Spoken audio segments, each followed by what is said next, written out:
할렐루야! 하나님 여러분 사랑하십니다. 우리 앞뒤 잡은 기도 축복하겠습니다. 하나님이 당신을 사랑하십니다.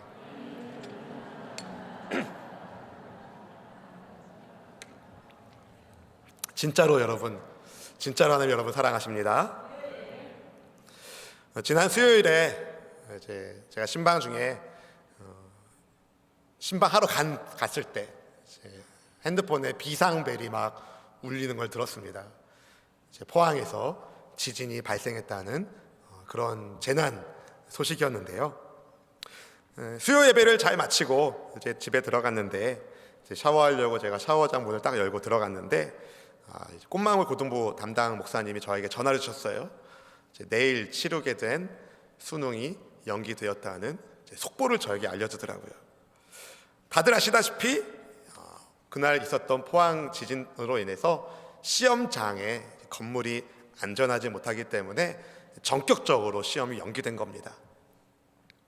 수능 하루 전날에 모든 준비를 다 하고 컨디션이나 배운 거나 다 준비한 다음에 그 다음에 그 많은 참고서를 다 가져가기도 어렵고 이제 더 이상 볼 날도 없으니까 학원 옥상에다가 버린 사람, 학교 어디 쓰레기장에다 모아둔 사람, 학교에서 그렇게 하라고 말하니까 근데 수능 연기돼가지고 학생들이 그 버린 참고서 찾으려고 또 그 밤에 갔다는 거 아닙니까?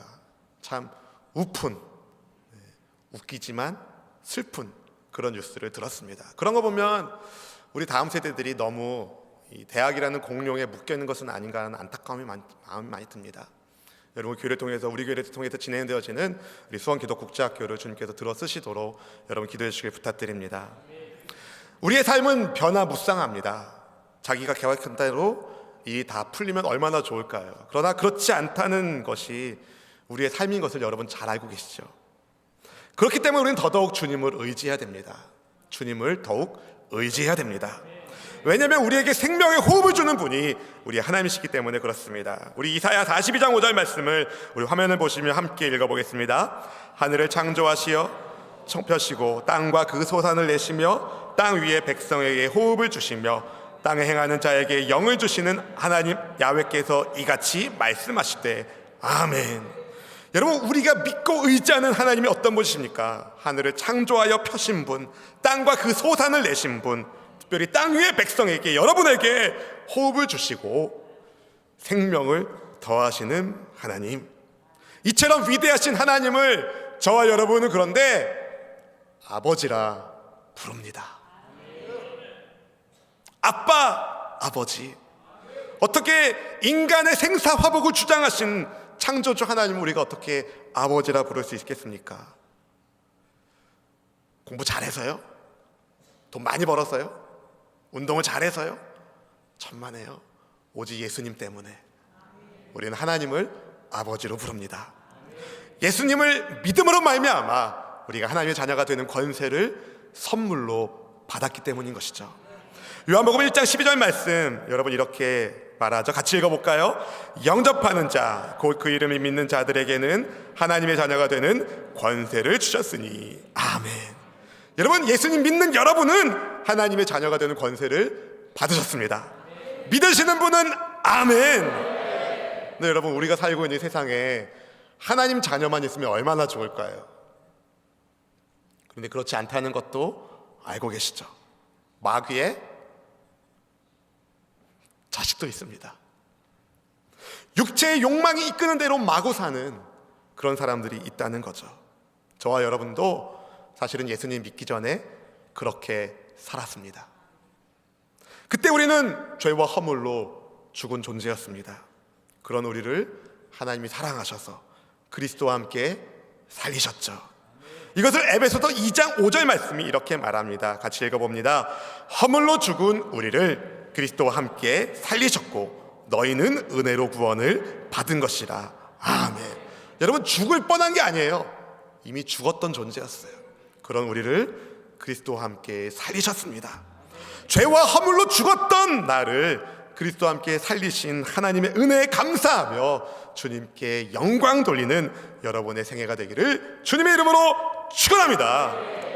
성경에 죄와 허물로 죽은 자기를 부활의 예수님 만나 주셔서 완전히 새 사람 되게 하신 한 사람의 이야기가 아주 많이 나오는데요. 그 중에 대표적인 인물이 바로 오늘 본문에 등장하는 바울입니다. 그는 죄와 허물로 죽었던 자기를 부활의 예수님께서 만나 주셔서 하나님의 자녀가 되게 한 그 은혜의 감동을 가지고 예수님을 증거하는 일에 온 생애를 헌신했습니다. 데살로니가에서 그는 3번의 안식일 동안에 회당에 가서 복음을 전했습니다. 유대인들이 기다리는 메시아가 바로 예수님인 것을 증거하면서 예수님의 고난과 죽음과 부활을 이야기하면서 성경이 약속한 메시아가 바로 그리스도 예수님이신 것을 강력하게 전했습니다. 복음을 들은 사람 가운데 많은 사람들이 예수님을 영접했고 그렇게 데살로니가 교회가 시작되었습니다. 데살로니가 교회 성도들은 그동안 자기들이 섬겼던 숭배했던 우상들을 버리고 더 이상 신상이 아닌 살아있는 참되신 하나님을 섬기는 하나님의 백성이 된 것이죠. 사망에 있던 사람들이 바울의 전도를 통하여 생명의 자리로 옮겨지는 복을 받은 것입니다. 근데 여러분, 이렇게 좋은 일만 있지 않은 것을 우리 사도행전 말씀을 통해서 보고 있잖아요. 시기심에 눈먼 유대인들이 선교사들을 박해하기 위하여 불량배를 동원하는 사건이 나옵니다. 그들은 때를 지어서 선교사들을 잡아내려고 야손이라는 사람 집에 침입했는데 선교사들을 끌어내려고 남의 집에 쳐들어간 거예요. 불량배를 동원해서.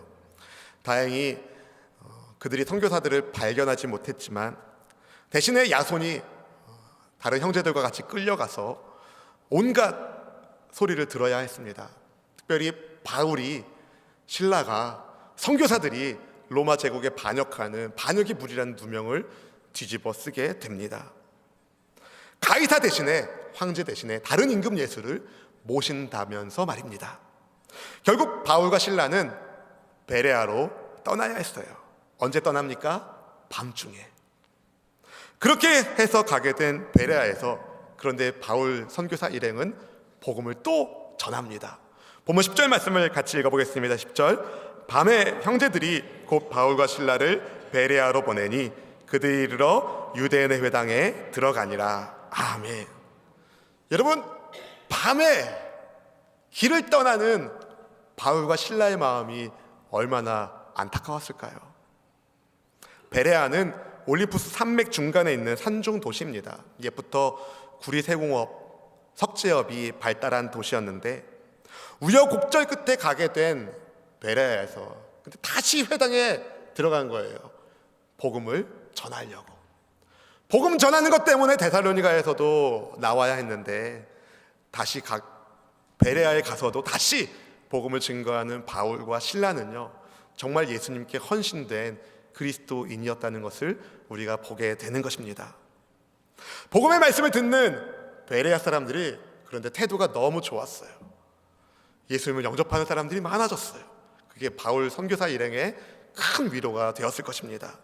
베레아 사람들이 어떠했는지 본문 11절 말씀을 같이 읽어볼까요?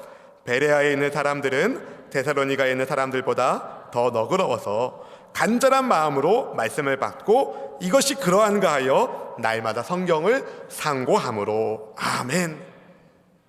여러분, 헬라어 유게네스테로이를 번역한 이 너그럽다라는 단어는요, 새번역 성경은 고상하다라고 번역했고 옛날 개역 성경은 신사적이다라고 번역했습니다. 베레아 사람들의 뭘 보고 성경이 그들이 너그럽다, 고상하다, 신사적이다 말했겠습니까? 깔끔하게 생기고 옷도 잘 입고 그래서 신사적, 고상, 너그럼 그런 게 아니에요. 말씀을 대하는 그들의 태도가 달랐던 것입니다. 저는 우리 교회 성도님들이 하나님의 말씀을 이렇게 받으시기를 축복합니다. 그들은 말씀을 들을 때에 간절한 마음으로 받았어요. 간절한 마음으로. 그리고 과연 복음의 말씀이 진리인지 날마다 성경을 상고 연구했습니다. ESV 영어 성경 보니까 examining the scriptures, 성경을 그냥 대충 본 게 아니라 조사하면서 날마다 데일리 봤다고 얘기해요. 바울이 증거하는 복음이 정말 참인지 성경을 보면서 바울이 증거하는 복음의 말씀 가운데 그들의 마음의 문이 활짝 열리게 됩니다. 간절한 마음으로 말씀을 배우며 공부하다 보니까 믿음이 생기게 되고 예수님 안에서 구원받게 된 것이죠. 베레아 지역에서도 그리하여 예수님 영접하는 사람들이 많아졌는데 헬라인이나 귀부인들 뿐만 아니라 데살로니가에서는 그렇게만 됐는데 이 베레아에서는 유대인들 가운데서도 예수님을 영접하는 사람들이 많아지게 되었어요. 바울 선교사 일행들이 힘이 납니다. 하나님께 대한 감사와 고백이 넘치게 됐습니다. 그런데 베레아에도 먹구름이 찾아오는 거예요. 데살로니가에서 온 먹구름. 복음을 방해하는 데살로니가의 무리들이 베레아까지 쫓아온 것이죠. 본문 13절 말씀은 이렇게 이야기합니다. 같이 읽어볼까요? 데살로니가에 있는 유대인들은 바울이 하나님의 말씀을 베레아에서도 전하는 줄을 알고 거기도 가서 무리를 움직여 소동하게 하거늘. 여러분, 유대인이 어떤 민족입니까? 유대인들은요, 하나님께도 우리 민족을 택하셨다라는 민족적 자긍심을 가지고 있는 사람들이에요.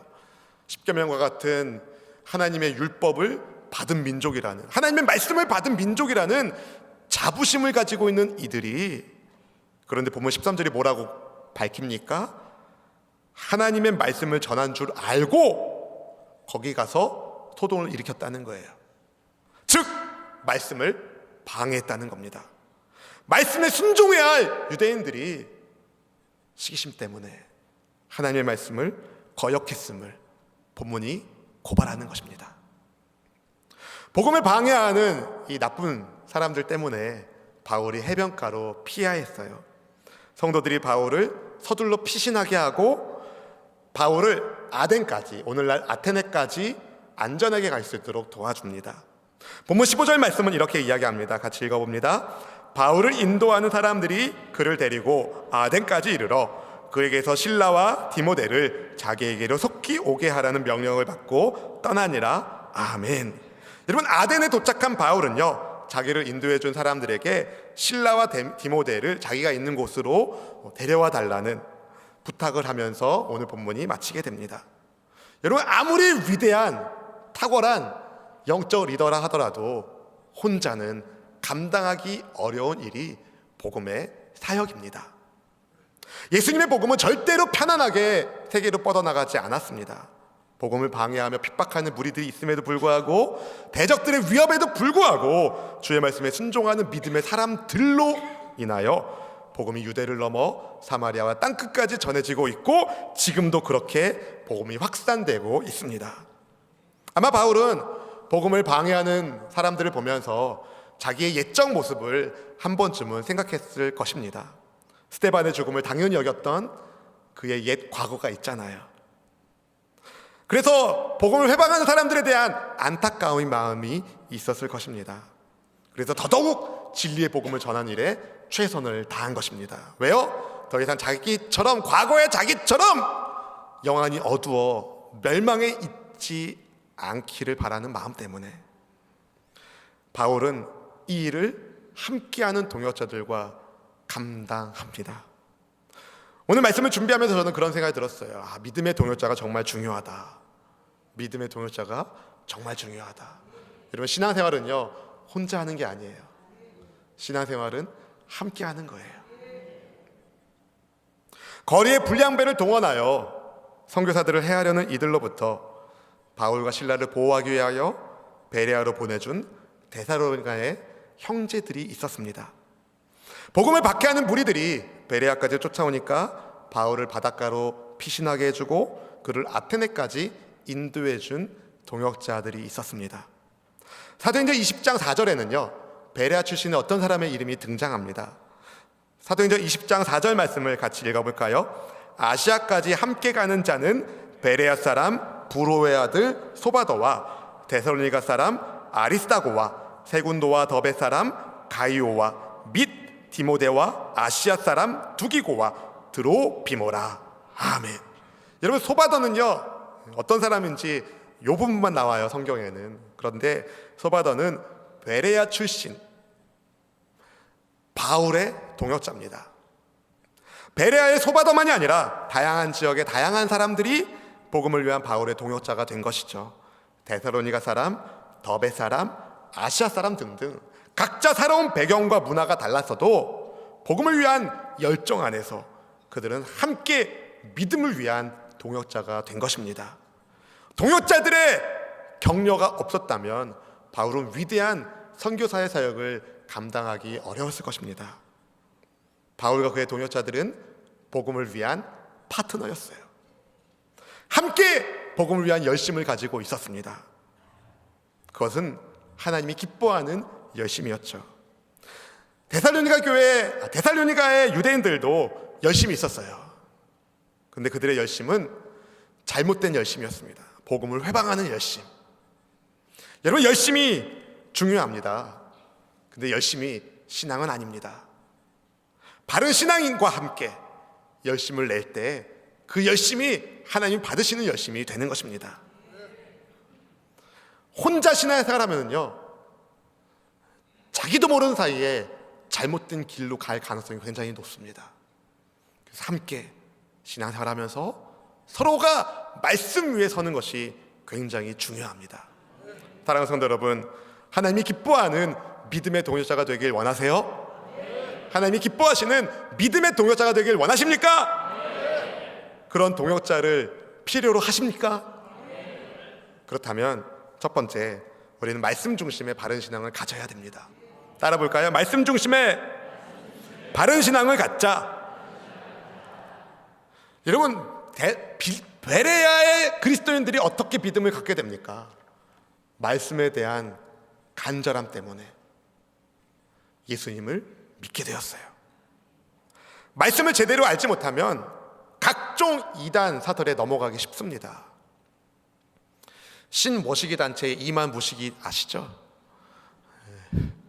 신모시기 단체 이만 모시기.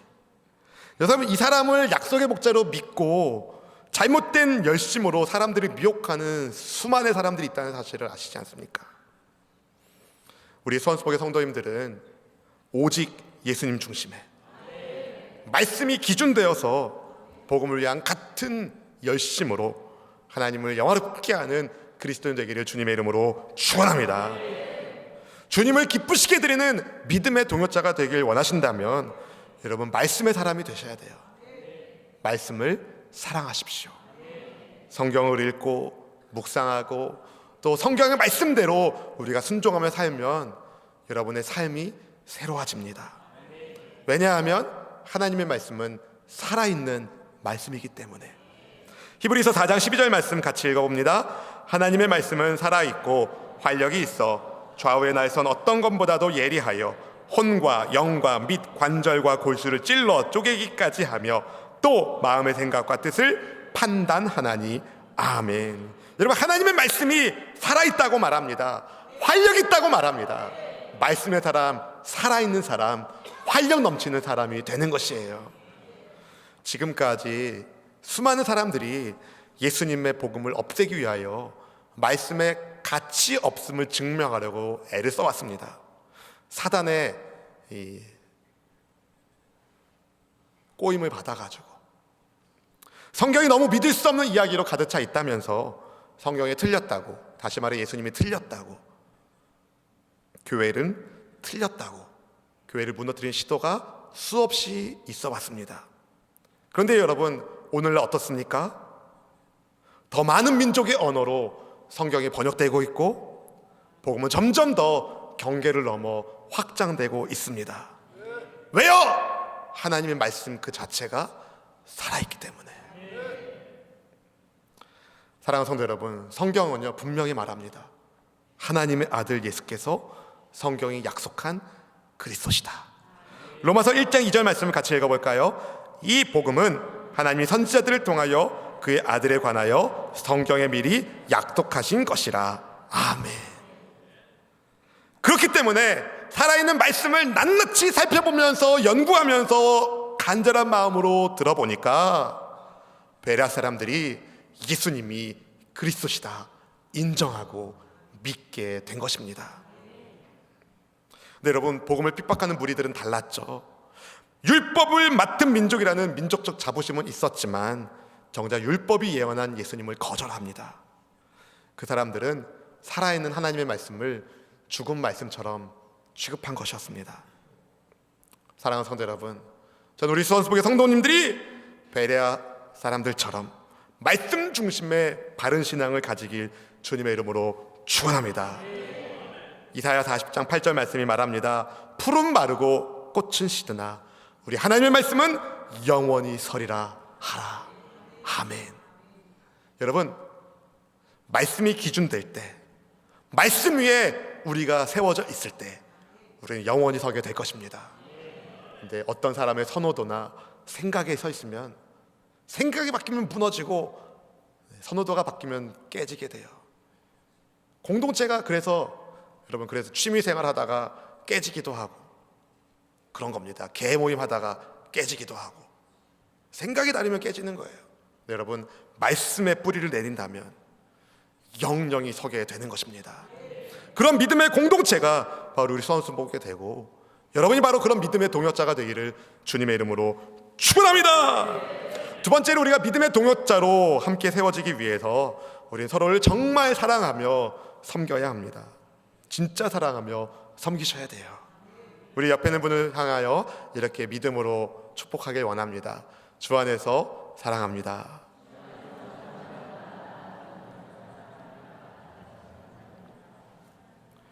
이게 되게 껄끄러운 분이 계셔요. 주 안에서 사랑합니다라고 말하는 게 되게 남사스럽다고 생각하는 분들이 가끔 있어요. 근데 여러분, 주 안에서 서로 사랑하는 것이 마땅하다고 성경이 말합니다. 하나님을 사랑하는 사람은 믿음의 사람들을 사랑하기 때문인 것이죠. 요한일서 4장 20절 21절 말씀 같이 읽어봅시다. 누구든지 하나님을 사랑하노라 하고 그 형제를 미워하면 이는 거짓말하는 자니 보는 바 그 형제를 사랑하지 아니하는 자는 보지 못하는 바 하나님을 사랑할 수 없느니라.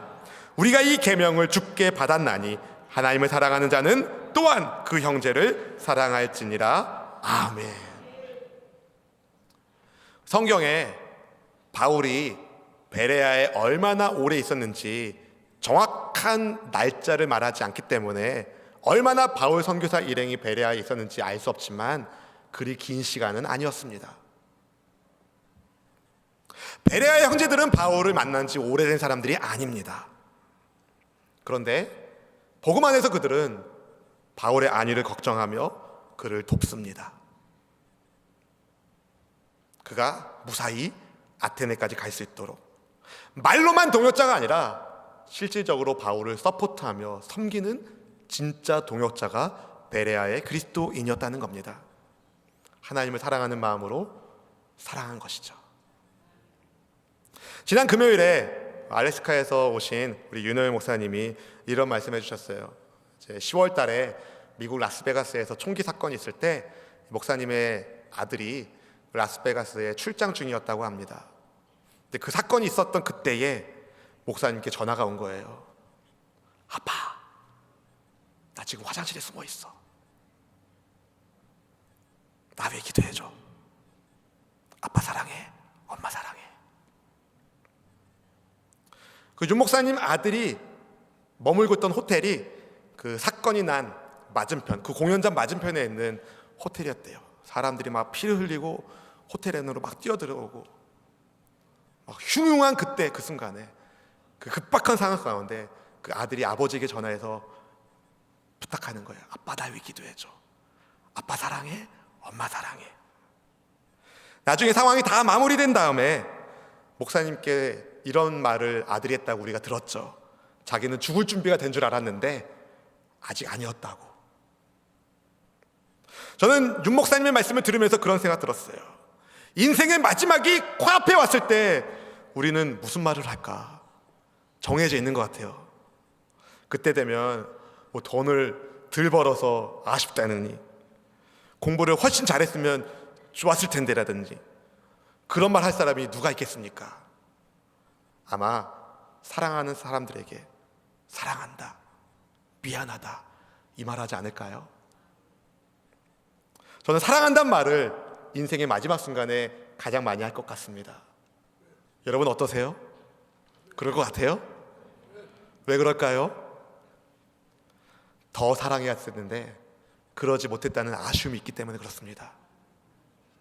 저는 후회 없이 사랑하는 우리 교회가 되길 바랍니다. 더 사랑합시다. 더 사랑합시다. 서로에게 힘이 되는 사랑의 공동체로 서로 사랑하며 그리스도의 몸된 교회를 함께 세우는 공동체가 바로 우리 교회 되기를 바랍니다. 다음 주일 우리 교회 43주년 되는 주일입니다.